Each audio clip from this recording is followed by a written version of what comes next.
So hey, Schuylar, welcome to the show. Thanks for talking with us, man. Yeah. Big fan of He Is Legend. Before we get into this, you just told us that you were the son of a cop and that you grew up surrounded by crime photos and true crime shit. Yeah, he was a beat cop pretty much for 18 years. You were growing up like homicide cases and shit? Yeah, chief of homicide. And like wow. Carolina Beach is it's not the grooviest place. But my grandmother was huge into forensics because of this. Oh, fuck And, yes.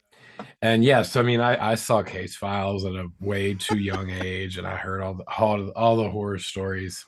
It was all right. Well, that explains a lot for me up front. So, yeah, you got it. Now you know a little more. Right. But no, yeah, I had that was around a lot. That's crazy. That's great. A lot of crime. That's why I'm the true crime obsessive. It's a great time to be a true crime obsessive too. It's the golden era. It is. I wonder if Wilmington's sort of proclivity for like film stuff happening there lends to the crime aspect, like the real crime aspect at all. I'm sure that there is a correlation for sure. I mean, we've had film here since the golden, not necessarily the golden ages, but like, early 80s and 90s movies like Firestarter and all this. Yeah, Wilmington's on the map for that for sure. So yeah, I mean, who knows? There is a story about the Maximum Overdrive head that the goblin head. The goblin head. So there, if you look it up online, tons of places will tell you what happened to it and that it like caught fire and there was only one left and it got stolen, yada yada. It's literally 15 miles from my house sitting in the woods. Like it's in the Is it owned by that guy who like restored it? Did that happen, or is that like a legend? No, there's a guy in town who works in film, and he basically just has land and crazy. He has some of the sets from Swamp Thing was filmed here. So there's these giant crazy trees with faces and shit, and then on this property with all this other stuff that the Black Knight was filmed here, I think, or anyway, tons of like landmark things. And this thing's just sitting in the woods rotting. And apparently I've seen like a Twitter thread where they're like trying to track down the original, and I've photos of it from going to do a pickup out there. I was like, that's it. It's right there. I think society just wants there to be a better narrative. It's a better story. Right? They're like, Stephen King sold it for coke. It can't just be that it was for coke money. But yeah, it was. Man, that whole movie was for coke money. Stephen King snorted that whole script. It's pretty. Oh, dude, there's more than one interview where the interviewer's like, why don't you ever, or are you ever going to direct another movie? And Stephen King's like, have you seen Maximum Overdrive? Like, is his immediate response. Yeah, I think the first thing too, like when the movie turns on, there was a bank right downtown that they have the scrolling marquee and it just says like "fuck you" across it. It's like the first your introduction to Wilmington. Welcome to Wilmington. Fuck you. Yeah. There's also all the Blue Velvet stuff. I mean, that. Oh yeah, that was all done then. Yeah, Blue Velvet was here. And this is Cujo, by the way. Cujo, my girlfriend actually wants a long-haired like Chihuahua for Christmas. This is a long-haired Chihuahua. That's what she wants. Honestly, he's the bomb, dude. He really is. He's excitable, but like he's sweet. He's awesome. Yeah, he's like, I've seen some crazy Chihuahuas, but right. This dude I can't handle a crazy Chihuahua. I've been looking. I mean, they're hard to find. Yeah. Let's start with like, what was it like growing up in Wilmington? Like, what was the music scene in Wilmington like growing up? Like, how did you go from cop's kid looking at fucking forensic case files to like, I want to do music? Like, obviously there had to be some kind of musical influence there in Wilmington. What was it like growing up? If you wanted to see a true like indie or punk show outside of Wilmington, you would travel to Chapel Hill and the Triangle, and there's a great club that's still there called the Cat's Cradle and other clubs around that area. But Wilmington is the opposite end of I-40. So we didn't get a lot of music before I was going to clubs. We had a club called the Mad Monk where like the Ramones and Pantera and Nirvana all played, but it burned down. So that was like a lore of Wilmington. And then in our heyday, when we first started playing, we had a club called the Soapbox, which was a laundromat bar, just an epic kind of the max, of Wilmington. And that was where everyone congregated. That's where all the shows were, national touring artists down to like, us playing, every Friday night or whatever, bands playing joke shows. That was all at the Soapbox, which has since closed down. It's been closed down for years and years. Now there's a punk club called Reggie's, but really being the end of the road, like if you wanted to see something that was like hip hop or active rock, you would travel to Myrtle Beach, which is where we have the House of Blues. So you get your House of Blues shows there. But under that Radius Live Nation clause, we wouldn't get a whole lot in Wilmington, growing up. So we'd have to either drive to the Triangle 2.5 hours or drive an hour and a half to Myrtle Beach. Everything else that would come into Wilmington was very college oriented frat. Yeah. It was just very, very niche. And I mean, it's funny, like, we do a sundown music fest, which is like every Friday night here during the summer. And it's really comical to me because, like, the townsfolk, as it will say, like, I'm going to see the Red Hot Chili Peppers tomorrow night. I'm like, it's not the Chili Peppers. It's a cover band. It's like the Red Hot Habaneros or whatever. And but yeah, that's Wilmington in a nutshell. Like big Southern Belle festivals. Yeah, okay. And cover bands, a lot of that, a lot of small Nashville vibes on that occasion. And also we're at the beach, so there's a laid back kind of stoner community vibe as well, which is not bad. But as far as the music scene, it's always been very tight knit because there was only a handful of places to play. And if you were playing out of town, you were more than likely going out of state or playing, up in the Triangle. Yeah, I've heard similar stuff from Ryan Adams, who started out in Jacksonville, but he started out as a punk metal guy as well. And like, yeah, Whiskey Town. I've heard that. Yeah, I've heard that exact story that you just told from him as well. That like they had to go out and find their scene, or they had to find the roots of their scene and then sort of create their own. Or he had to create his own scene in Jacksonville. So that sounds similar. So have you felt like you've like had to fight upstream a lot of the career because of that kind of thing? Like you guys have been grinding for a long time. We have, and I think that the advice that I still give to youngsters today that are like hoping to get into rock and roll is like, get out of town. Yeah. You know what I mean? Regardless of where you are, you need to make the effort to just like get on the road and feel that. It ain't pretty, boys. Oh, no. I mean, you know what I mean? And so most people who feel this like they want to jump from step 1 to step 4 without, skipping all of the meat and potatoes. That's the part that really doesn't ever leave. You're always sitting in a Walmart parking lot, or you're always, waiting around.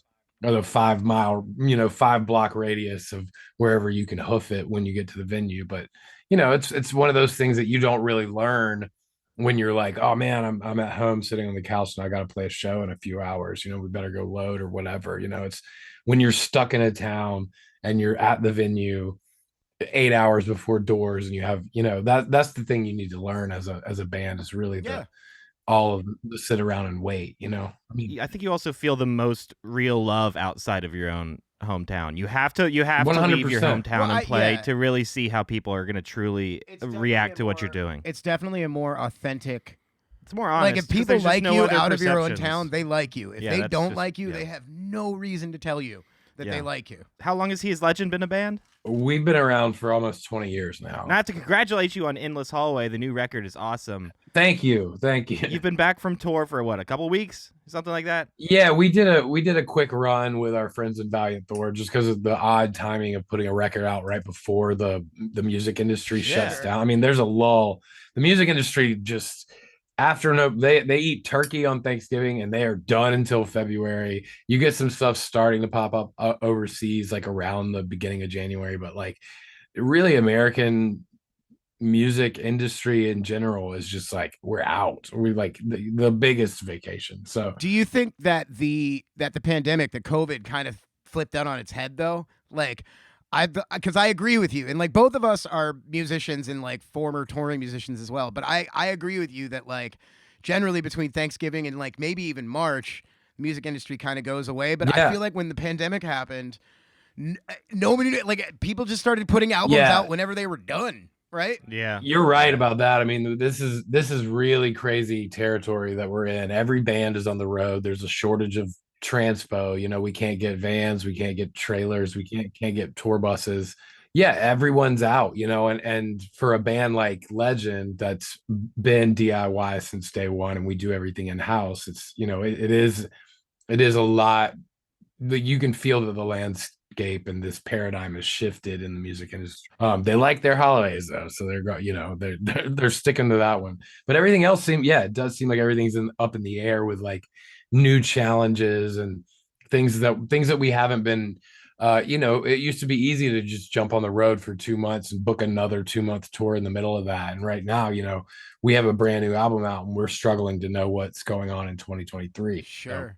Sure. Well, that tour was pretty successful for you guys, right? Yeah. Like you guys sold out most of those shows, I think. Yeah, we did. And, for a short run like that, like that's quick in and out of Texas essentially is what we did and just hit a few southern states on the way. I find that to be the best way to treat Texas. Just get in and get out. Get in and get. Yeah. Texas is, I'll say Texas showed us some of the most love outside of North Carolina that we've ever seen. Cool. Yeah. Like shout out to Power Trip. I mean, those dudes are all, that like just the scene in Texas. We've always just been very, very accepted and had a lot of love. And Texas has a really cool hardcore history scene as far as hardcore is concerned. Like there's a band, Stretch Armstrong, that I was really into when I was in high school. Yeah. That really at that time they were the only like real hardcore band that was grinding coming from Texas, and I feel like they really set the bar for a lot of what happened after them. But like I remember being shocked to find that they were from Texas. I didn't know Texas had a hardcore scene. They're actually from South Carolina because they were on the same label as us, and they gave us some of the best advice we ever got. What was it? Chris from Stretch Armstrong. I'm standing on the street at their show in Wilmington, North Carolina. I was like, hey, we're signing to Tooth and Nail, man. We're excited to be label mates. You're on Tooth and Nail? Yeah. I didn't know that. Yeah. Dude, that's amazing. We did that. Yeah. When we first started out, and Chris looked at me and he said, yeah, man, get it in writing. Like, oh, okay. Yeah. But I mean, that's the one. That's great advice. Yeah. That's the one for everyone. When I was like 18, we used to have a club up here in Maryland called The Cave in Hagerstown, Maryland. That was similar to the club you described in Wilmington, where it was just like, it was the only place you could go see like regional hardcore music. And so when I was like 18, I was at a show. I think Rod Laver was the headliner. Oh, yeah. And there was a band there from Georgia called Ludacris. Yeah. At the time was their name. Okay, yeah. You know who they became? Norma Jean. Yep. Yeah. And I remember seeing Norma Jean like 5 or 6 years later, and I was like, wait a second. Yeah. I was like, these kids are all grown up now, and they're a real band. So when we first started touring, I mean, we were playing in Myrtle Beach with Ludacris, with Rod Laver, with all these bands, I mean, and being young and knowing most people when they're young, they're like, I'm going to be in a band and I know I'm going to be in the band. And then you're selling insurance in a year or two. But exactly. There are some people that just know that that's the route they're going to take. And I think we knew when we were really young and we were with these people. So we obviously were playing these clubs that were, all ages and, based, that was kind of how we cut our teeth with bands like Norma Jean and Beloved and Stretch Armstrong and Zayo and all these bands, because we were playing these all ages clubs and getting kind of wrapped into this music scene that we weren't necessarily associating with. Like we didn't consider ourselves a Christian band. Sure. Well, I think a lot of them didn't either. Yeah. I mean, that's Stretch Armstrong is the main example of why we were like, oh, this is cool. Cause they're not a Christian band. They're just a hardcore band. And we were chasing a lot of dreams back then, so. Sure. Falling into the category. And those were labels put on them by other people. Well, and I mean, you mentioned Zayo. So I actually went on tour as like a auxiliary roadie with Zayo in like the Corey era. Yeah. So like right after Liberate Tex and Ferris and before the first album of Corey.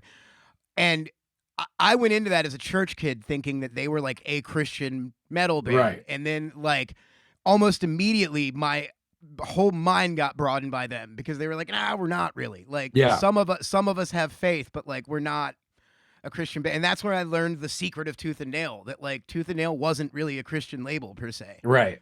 Well, I mean, yeah, we were caught up in that, but our biggest concern was, well, not even a concern. The way that it shook out was that we were a band that was not a Christian band. We were morally sound dudes, but we were just like Sure. wanted to be a rock and roll band and play with our friends, and we weren't trying to pass this fake whatever off.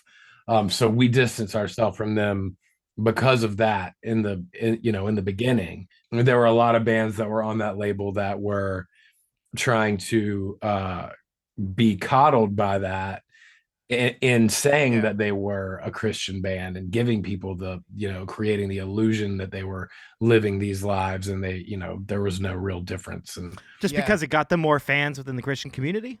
And I think I'm pretty sure that's it's an easy paycheck when you know that you can play churches and live behind the guise of whatever, and well, and how silly that mindset is though, because all of those guys end up having stories of like being publicly and being shunned by the church, and it's like, dude, if you'd have just been authentic up front, none of this would have happened. I mean, I don't know if I have to remind anybody about the Catholic Church, but like there's just in any sect of religion you will find great hypocrisy, because wherever anything is veiled, I think you feel this invincibility maybe, so I mean and that comes with the ego that you're trying to get rid of through that, so it's all bizarre. And organized religion is just like, it's just always been very bizarre. So distancing ourselves from that seemed just like the only real true thing to do, because we wanted to be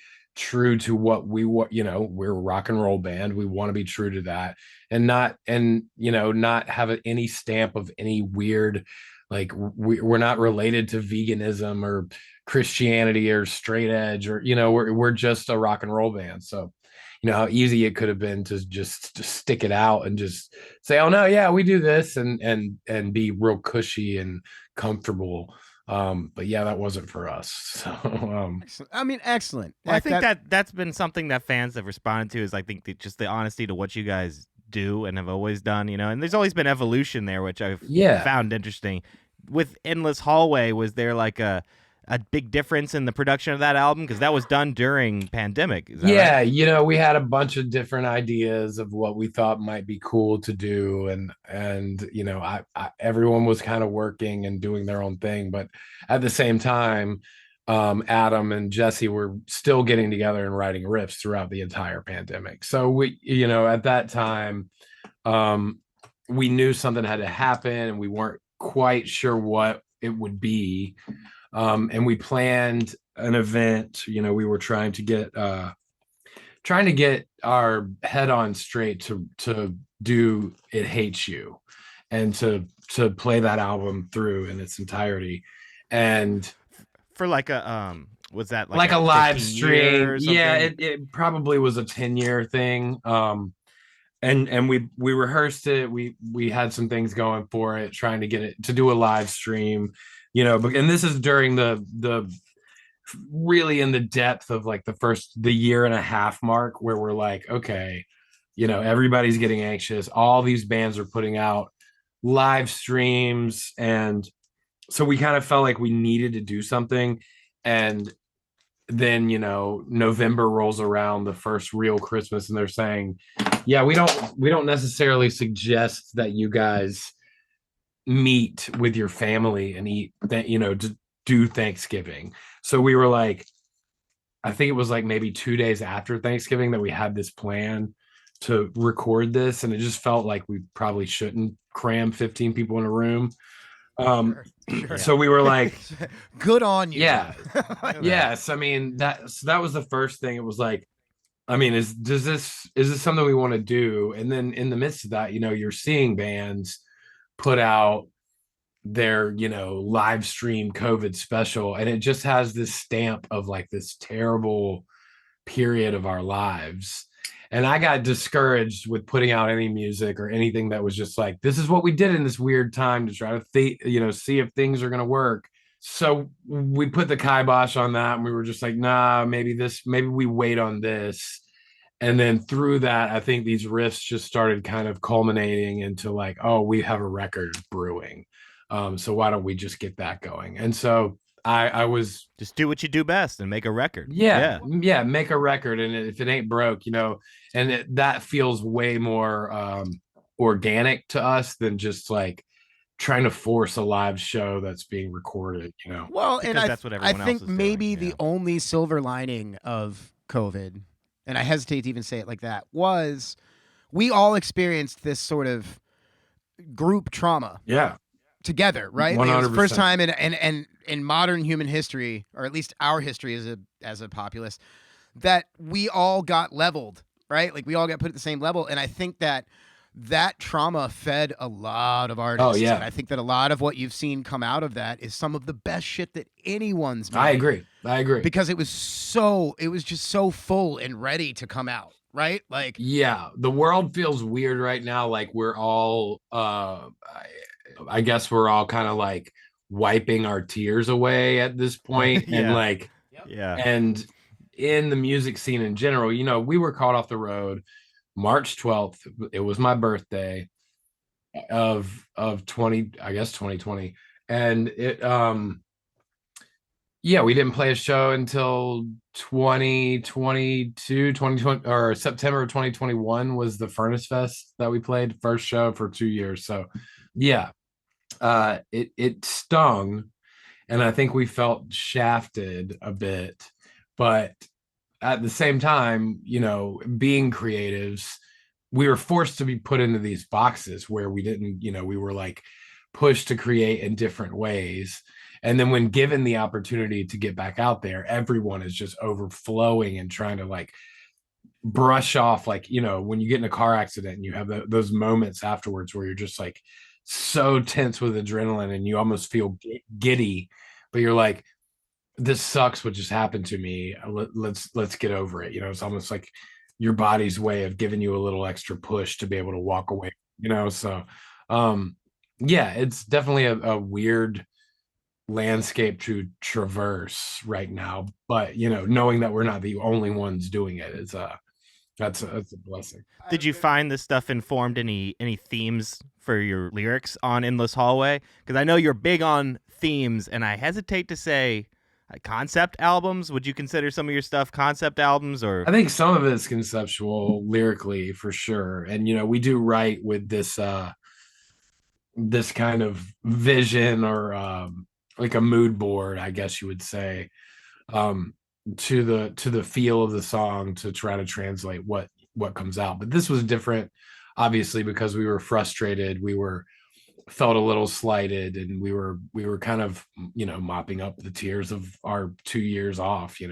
so and also I had gotten pretty sick. I was battling an illness, and pushing through that, and just all these different random things made this album feel different, but formatically, like the way we would format everything out, we do that the same. That's always been just the way that we write our music, has kind of shined through in that way, and it stayed the same, but the circumstances under which we were making the album was so much different and so bizarre.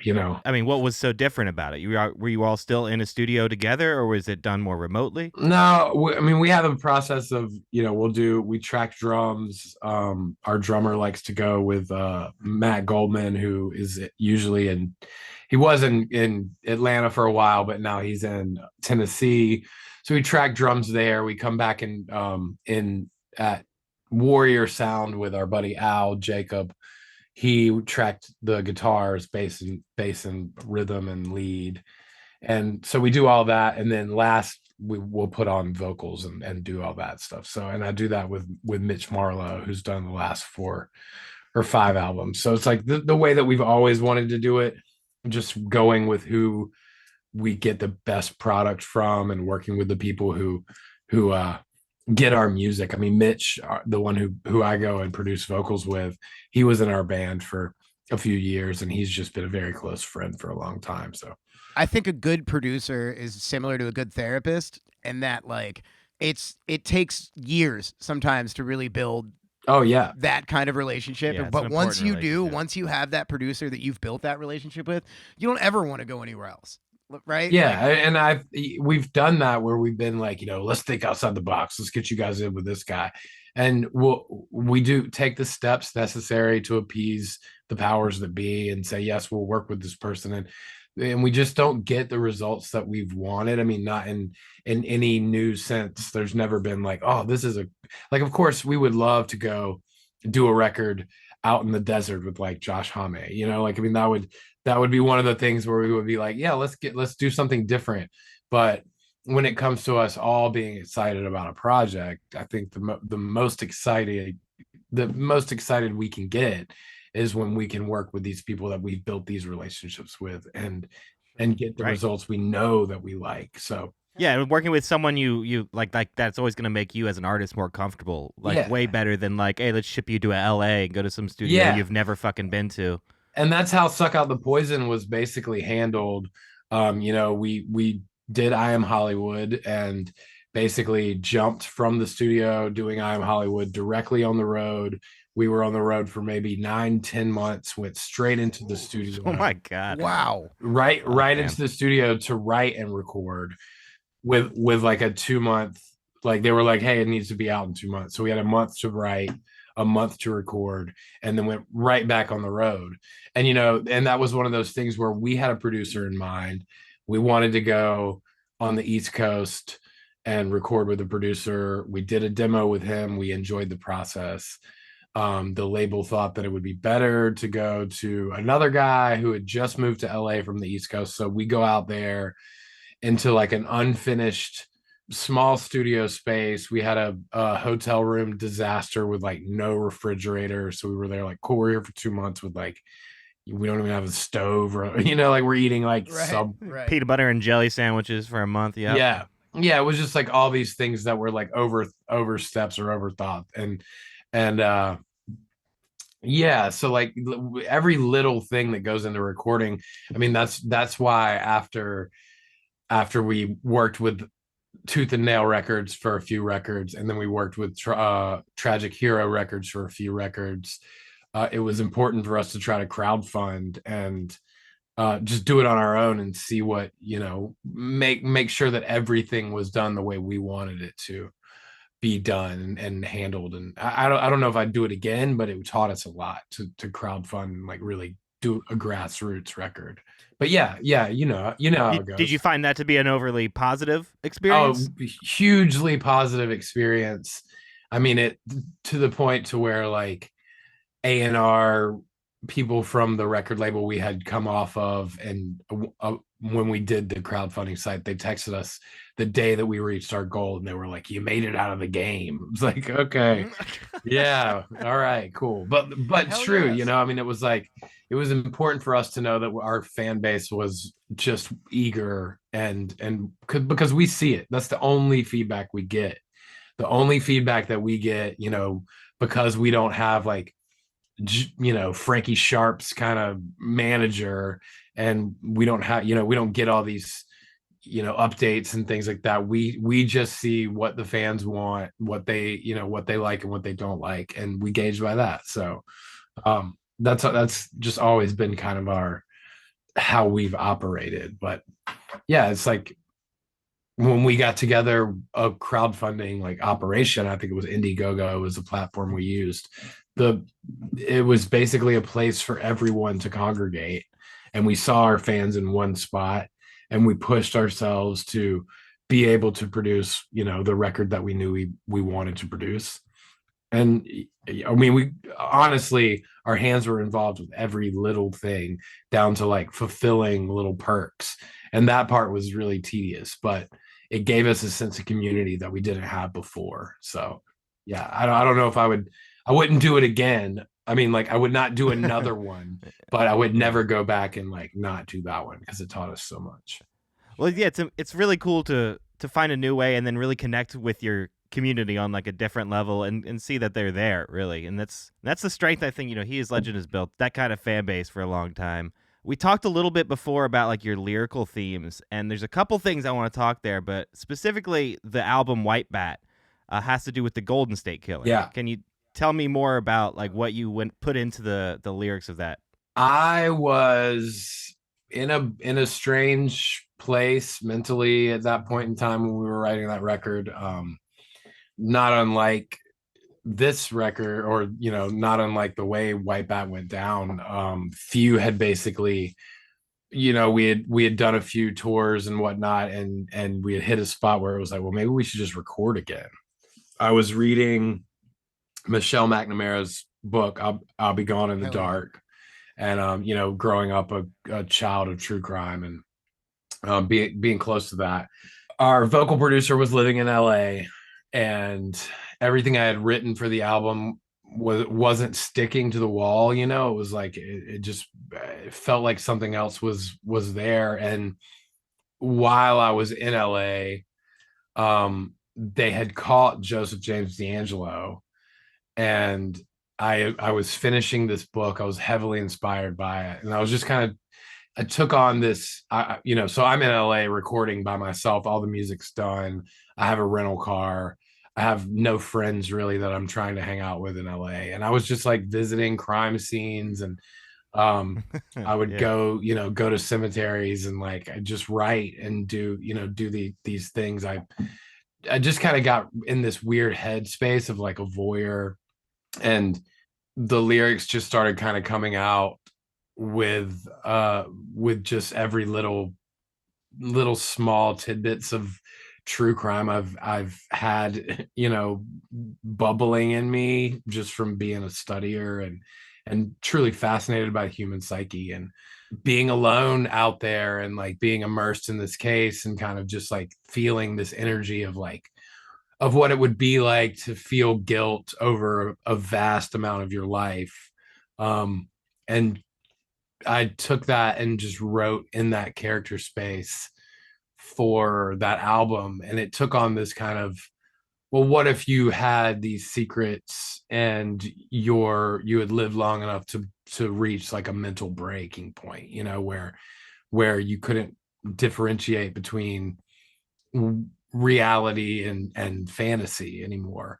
And that's kind of where White Bat was spawned, out of those thoughts of just like what, because as I'm reading these stories, and the tragedy of Michelle McNamara passing away before he was caught, and really giving him this moniker and not knowing how important she was to the case. All these things in general just had this like great American caper, like it just seemed like all these things were like pointing to like a story that should be told. And I don't know how many people like He Is Legend's always had this small cult fan base, and so like the people who get it and understand what my lyrics tend to be about, or the fantasy worlds that I create within the songs, will get it. But I don't think our common fan would know the horror aspects and the film backgrounds and the crime that I will weave into these stories. So it's cool that like certain people gathered it and would understand, and certain people probably would never touch it unless they read an interview or heard a podcast or something where I spoke on it. So the people who do catch it, and obviously the most notable would be just like, because I use the line "I'll be gone in the dark" in White Bat. We have had a crossover, and like spoke to like Georgia Hardstark about, I was like, yeah, this is crazy, you might get a kick out of it. Just like people who would know and would care, and we do have like true crime fans that there has been a small amount of crossover where they like would get it, and be like, oh, this is interesting, murderinos or whatever you want to call them. But of course, the true crime fans find out because they're all like detectives, and they're all just like putting the pieces together, like, ha ha. I heard it. I'm also reading "I'll Be Gone in the Dark" right now.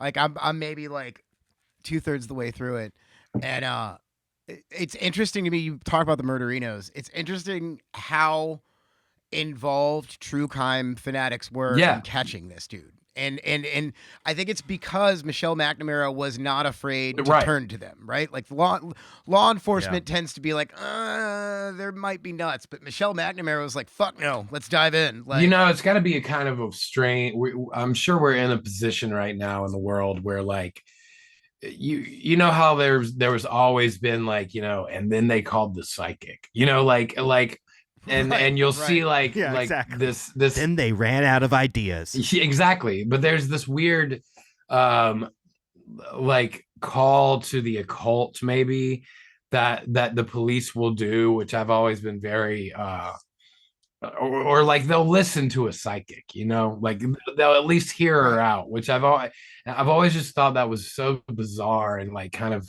witchy. And I think we're in this weird cusp where it's like, yeah, you better listen to web sleuths as well, because those motherfuckers are getting it, like they're catching people. What was that Netflix documentary? Don't fuck with cats. Yeah, perfect example.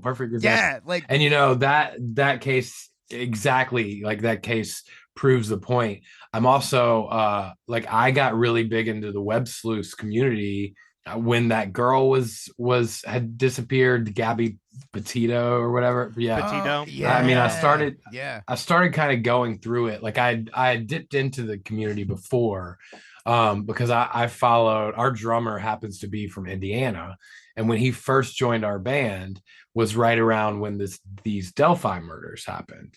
And I'm not sure if you're familiar with the Delphi murders in Indiana, but they just recently arrested someone. I think it happened back in 2017. These two girls were abducted off of the Monon High Bridge. And so you'll see there's a podcast called Down the Hill. There are some places that the murder sheet has actually gone really, really deep dives on all of the suspects. This is a very interesting case. And because my drummer was from there, we had some things happen on the road where we were like, this is bizarre, which always happens on the road, but if you start to look for weird shit on the road, you'll find it. Very easily, very easy. So I mean, I was just fascinated with the case. So I was on Web Sleuths a lot, like reading and just trying to figure out what's going on. I mean, this case is still being blundered by the police, and they just arrested a suspect. Very, very strange case, in my opinion, and I'm fascinated by it. So I'm just continuing to hear about it. But yeah, I mean, like, imagine what it's like to be like, let's go to the congregation of the internet and solve this case. Right. It has to feel sort of like, oh, yeah, let's consult a psychic to see what's happening. Because I mean, I am a spiritual guy. I like that sort of thing. I'd ask a psychic, I mean, I would 100% at least like lend her my ear. But I've also always found that strange that the police, they'll always laugh at it, that, everything is be empirical, but then, it's like they keep it in the back closet. They're like, yeah, but if we run out of ideas in the Rolodex, there is a couple psychics. Yeah. Well, and I can tell you the richer and whiter that victim is, the faster they're going to turn to Watson, we've like a rich white 25-year-old heiress. Like, I promise you, they're going to explore every avenue possible. They bring in the psychic, but there's like, you never see them like, all right, Jim, pull out the runes, or like, whipping out a bag of marbles from his back pocket. And like, well, and it's weird to me that cops are way more likely to turn to a psychic than they are like true crime buffs. Like, true crime buffs, they exist in like an empirical, and I feel like place where they can give you real. The worst thing now about it, and also being the son of law enforcement, I really do, I have my gripes with law enforcement, probably more than most. Sure. And we don't have to go into that here, but I will say, one of the things that the internet is really doing is shining a light on the incompetence of law enforcement. Yeah. And I've always just been, I mean, you'll watch a fucking show where it's like, this guy's got to chase this buff like criminal, and like, he's like, I don't know. I just, there should be more school, and there should be physical fitness training. Those are the things that I'll tell you what, don't ever run from a fat cop, because that cop's not going to chase you. That cop's going to put a round in your leg. Yes. That dude is not having a heart attack on duty. Yeah. Not on my watch, boy. Exactly. What, dude? And every now, like, I feel like I'll see like a really just morbidly obese city cop sometimes and be like, how are you on the force still? What laws are you protecting? At some point, do they just say you never have to pass another physical fitness? I mean, do they exam? even? Do that's they, how you're. I don't want to get off on a fuck the police tangent, but do they have to pass a physical fitness test? And who's judging this test? Right. You know what I mean? Right.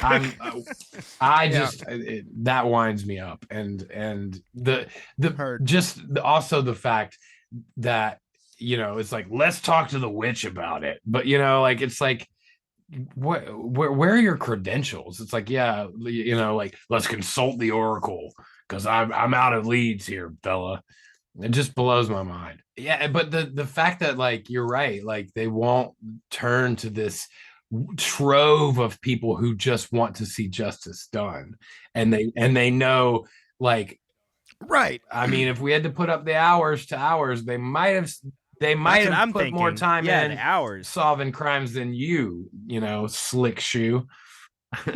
I would think so, at least specifically because a lot of those people are focusing on like one crime, and they're putting in the hours, they're getting emotionally invested, and like collectively they're putting in thousands of hours, right? Where the police are solving multiple crimes, they can't put it all in on like one thing. Yeah. It's kind of, you know, the hours alone, I think, are crazy. There's the element of, like, if I'm a cop and literally what I get paid to do is solve crime, I'm going to do as much as I get paid for it at some point, pool. right? Whereas a true crime buff, like, yeah, you're not taking that crime home with you at the end of the night. You know, I mean, that's the whole thing. You like, that's your token. I mean, think about how many times it's portrayed in film of the cop pacing his hallway at the end of the night, you know, but how many of these people don't take their work home with them? You know what I mean? Like, how many of them just clock out at 5 and they're like, yeah, you know, but that's somebody's family, you know, and the people who, true crime buffs and the armchair detectives they're at home with it. This is what they do at home. You know, this is what they want to do, is solve crimes. Right. And usually it's the worst of the crimes. Like, I usually go in blind when I do podcasts. But I looked you guys up because of our mutual friend, and he was like, yeah, he's like, dude, check them out. He's like, you know, they're my favorite podcast. You're my favorite band. It'll be great. So I looked you guys up and immediately saw that you guys had an Israel Keys episode. And I was like, okay, I can get down with these guys. So, that was the episode I listened to from you guys. But I mean, hell yeah. If you look in even into that case where he was just getting his ass beat by these cops because he's like a maniacal guy, they're still coddling him. You know, they're still like making him feel like fucking Hannibal Lecter. And the only reason he got away with it as long as he did was because of the enormous amount of ineptitude on the police. I mean, insanity. Like, he should have been caught. Like, to the point where he was like walking up to walking past law enforcement minutes after murdering someone, and still, also, like, let's not forget that he's just, you know, a white-skinned, skinny man. So there's this lure to his like depravity where it's like, oh, this is learned, you know, this is like years of callous, caked on evil. And, you know, it's not. It's a guy that got away with shit way too much and was given a license to do these awful things. That dude is the worst of all of the, you know, all the serial killers. Like, I know you guys have done you've done your hour. He found no reason. Yeah. Well, he had no reason not to escalate because he's like, well, no one is stopping me. Yeah. And I want to feel like, you know, I mean, the most terrible part about that is there are people like that, like this person with this case in Delphi, who had gotten away with it for so long because of just ineptitude and because the work was not put in when it should be put in. I'm following a crime right now where they think there's a serial killer a few hours from me in Lumberton, North Carolina, and they could have figured a lot of this out if they would have just run the rape kit.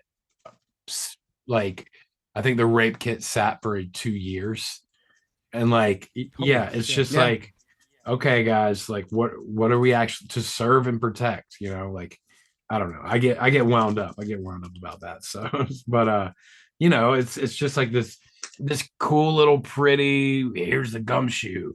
Like we always wrap these cops up like superheroes, and then it's like when you sit down and you start to piece together how many cases have not only ended in like mistrial, but the wrongfully accused, or somebody getting, God forbid, killed for something so mundane and ridiculous. I mean, you think of the West Memphis Three. We just did an episode on them. Oh, really? Yeah, having to do an Alford plea, and and it's been proven time and time again that any one of the three of us could be taken into a room and interrogated for hours, and we might cop to something we didn't do, because it's very common for people to falsely, like, own up to something they didn't do, to confess to a crime they did not commit. Yeah, especially if you're gonna like hard interrogate somebody of low intelligence for hours and hours. Eventually, they're gonna try to just get out of that. Yeah, scenario. Yes, yeah. If I say yes, this is what they want, they'll let me go home, and we've heard it.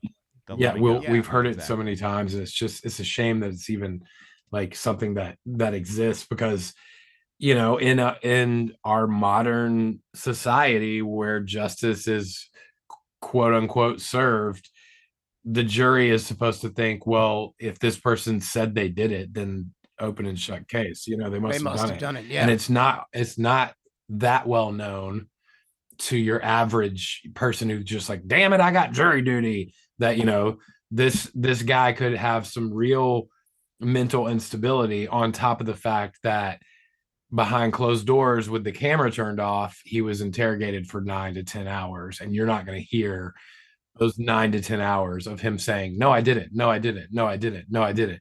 Maybe I did. Maybe, yeah, well, you said I did, so maybe I did. You said I did. I don't remember it, but maybe I did. Well, you said it. Well, yeah, I guess I did. I did. I mean, it would happen to us. So for someone less fortunate, I mean, Jesus. Yeah. It's a shame. So speaking about like your fascination with killers and the psyche, this brings me to the other question about some of the horror themes in He Is Legend lyrics, which is the gardener. Yeah. It's just something that's kind of popped up album to album, on and off. Talk to me about that narrative a little bit and that character. So the garden I've mentioned in almost on every record. I've always been a big fan of film and genre film. Always fancy myself a writer, and have been writing screenplays and stuff for a very long time, since even before working in film.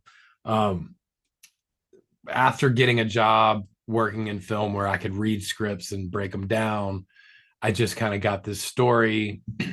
I mean, it's just been in my head forever since our first record. In doing it, it just felt fun to continue this place and this location and these characters on another story. So I did it again, and then it just kind of continued. It was a story I had that at first I wanted it to be like a graphic novel, kind of comic book situation, and then I was like, well, it just makes sense for this song. And then over the years now, I don't know what the fuck it is. Like I just know that I've like continued to develop this kind of whimsical fairy tale of this obsessive family. So it's not so much that the songs tell a narrative story, is that there's a larger narrative in your head, and these songs are kind of bits and pieces of that. They fly out of that, I think. But then most of the songs, in sense, trying to continue, because people would just ask every album, like, is there a China White on this album? I'm like, well, the story continues on this album in certain places.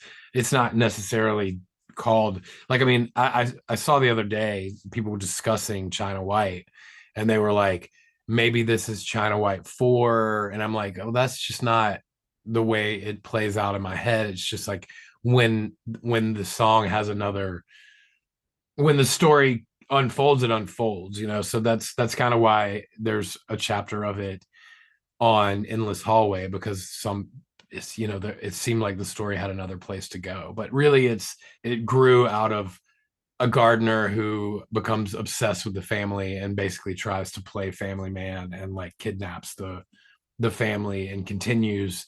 It kind of like follows this family and follows just the way that it plays out, I guess, in kind of horror fashion, because most of our songs are just, you know, creepy, whimsical, whatever, you know. But with China White, you know, Heavy Fruit was all kind of built in this love story of like the I want but I can't have of this gardener and who he is and who the son of the gardener is and where that story continues to kind of roll down the hill. It's confusing a lot of times because I'm just like, I leave it up to the interpretation of the listener, you know, and it's gone down so many strange rabbit holes in the story itself. Is like, I'm actually in the process of putting it together in like graphic novel form.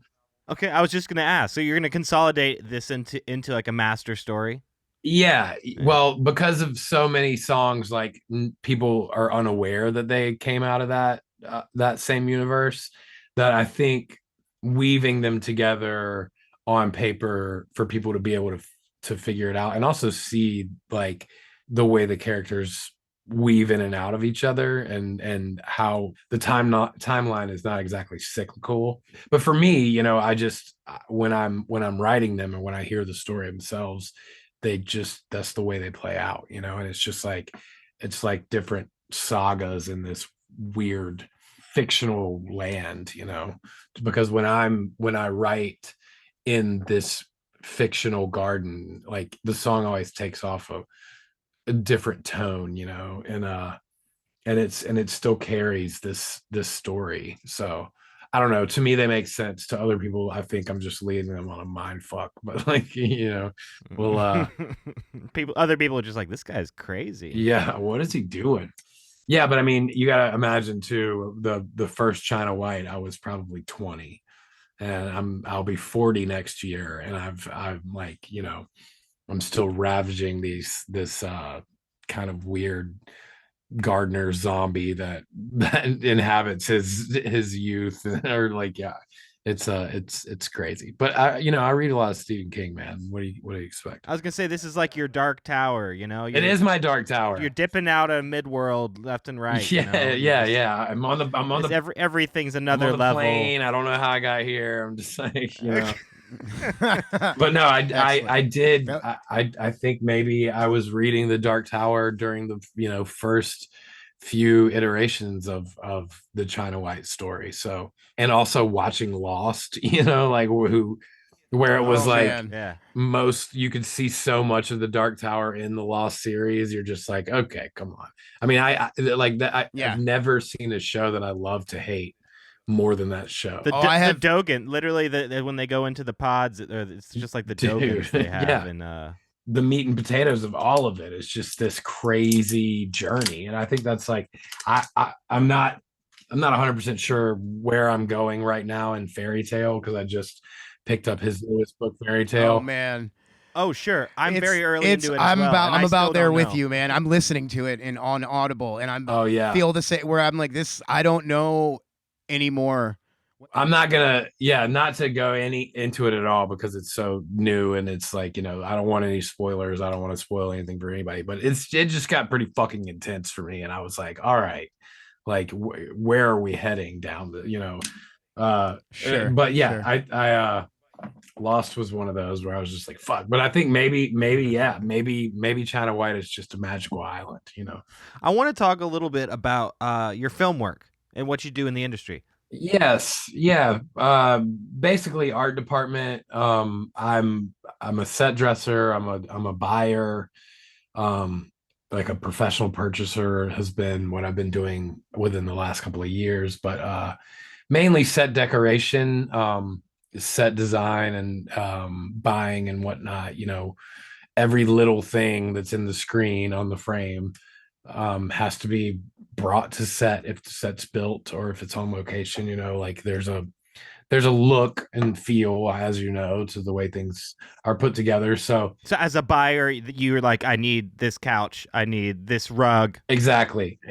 We want a braided 1970s rug and a plaid Singer brand couch, and we have to find it before Thursday of next week. So I'm on Facebook Marketplace and Craigslist and in and out of At Home and Home Goods and Target, and just furnishing really the set for the head designer, and working really hand in hand with the designer, the director, the art director, and production designer, and the decorators to facilitate the look of each character and set and whatnot. But I've done everything from that to like set dressing, which is installing and doing the small, like if there's an ashtray on the table, there's cigarettes in the ashtray. Is there liquid in the cup? Is the coffee hot? Is it cold? Those things, things that aren't touched. If it's a tangible object that's touched, it's usually props, which is where I got my start in film. I started off as a prop assistant, moved up to prop master, but I really like the decoration and working with the sets and being able to run away when camera gets there and not have to be there while action's going on. That's my biggest concern. That's your biggest concern. So you don't like being around when like the scene goes down. Yeah, there's a lot of, there's a lot of sit around and wait, a lot of boring. Yeah. It's fun, but as a decorator, your job is done once you get there. Your on-set dresser is the one that would be on set, and his job is to protect like the continuity of the objects and whatnot that you put on in the set. If the chair moves 2 feet to the right so that you can see the window, you guys got to be back there right where it was when you do the wide again. So I've done that. I don't like that as much. I like leaving when the camera shows up. I like buying the couch, taking it to set, and then going and buying the next couch. You like being a professional shopper. But yeah, well, I'll tell you the cool one thing is, it really is the coolest job of all of it. Because I'm just in and out of thrift stores all day. I have my hunting hours. I know what I'm doing. I get to be alone most of the day, so I can just like zone out of a podcast and check items off my list. And then I roll up to the warehouse, unload the van. People usually help me label everything to where it goes, what set it goes on, and then I'm off to buy more for more sets. So that, as opposed to being like, the set dresser's job, which is fun, it's just like high pressure. Whereas like, we've got to hang this mirror, we've got to take all this art down and put up new art. And it's really, you're doing that before camera gets there, and camera's usually there for 12 hours. So your hours are a little wonkier with set deck. And you just got to give them the pieces and they have to put it all together. Yeah, I just show up and and I like being a purchaser because I like reading the script, and I like knowing my character, and I like having some input into like the life and the vibe that they bring, and in my job, usually as a buyer, is I'm working hand in hand with the decorator who knows exactly what she wants to see, and knowing an eye for detail, and having like, a designer eye working with her. I know, the brand of chair that this person would have. They wouldn't have shabby shit, like you got to really pay attention to who your characters are, what they would have in their house. Some of the stuff that is just completely looked over when you watch film, but it's just, it's where it creates the world though. Helps you become immersed, right?